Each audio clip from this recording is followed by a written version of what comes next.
രാവിലെ തന്നെ കിച്ചണിൽ ഒരു ബഹളമാണ്. ഒരടുപ്പിൽ ബീഫ് കറി റെഡിയായി. ഒറട്ടിയില്ലാതെ എന്തൊരു പെരുന്നാൾ. ചൂടപ്പവും റെഡിയാകുന്നുണ്ട്. പെരുന്നാൾ ദിവസം എല്ലാവരും ഒരുമിച്ചിരുന്ന് ഫുഡൊക്കെ കഴിച്ചു. ഒരു പിടച്ചിലാണിനി. പള്ളിയിൽ പെരുന്നാൾ നമസ്കാരത്തിന് പോകേണ്ടതല്ലേ. ഞാനൊരു ഒറട്ടി എടുത്ത് കുറച്ച് ബീഫ് കറി ഒഴിച്ച് കഴിച്ചു. അപ്പത്തിന്റെ ടേസ്റ്റ് നോക്കണ്ടേ. ഒരപ്പവും ബീഫ് കറിയും കൂടെ ഒരു കട്ടനും. ഫുഡടിയും കഴിഞ്ഞ് അവർ പള്ളിയിൽ പോകാനുള്ള തയ്യാറെടുപ്പിലാണ്. മിർസുക്കുട്ടൻ ആദ്യമായാണ് പെരുന്നാൾ നമസ്കാരത്തിന് പോകുന്നത്. അതിലവൻ വലിയ സന്തോഷത്തിലാണ്. പള്ളി തൊട്ടടുത്തായതുകൊണ്ട് തന്നെ അവർ നടന്നുപോയി. ഇങ്ങനെ ഒരുമിച്ച് പള്ളിയിൽ പോകുന്നത് കാണാൻ ഒരു ഫീലാണ്. നമസ്കാരമൊക്കെ കഴിഞ്ഞ് പള്ളിയിൽ നിന്ന് വന്ന ഉടനെ സൈനുക്കുട്ടൻ ഈദ് മുബാറക്ക് പറഞ്ഞ് വീട്ടിലേക്ക് കയറി. പരസ്പരം എല്ലാവരും ഈദ് മുബാറക്ക് പറഞ്ഞു. അതൊരു സന്തോഷമാണ്. ഇനി ഉച്ചയൂണിന്റെ തിരക്കാണ്.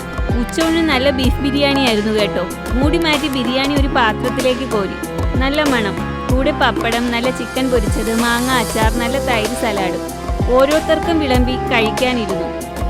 ബിരിയാണി റെസിപ്പിയുടെ വീഡിയോ തിരക്കിനിടയിൽ എടുക്കാൻ കഴിഞ്ഞില്ല. അതിലൊരു ചെറിയ വിഷമവും ഇല്ലാതില്ല. രാത്രി 9 മണിയായപ്പോൾ ഒരു തോന്നൽ, ഷേക്ക് കുടിക്കണം. ചൂടല്ലേ.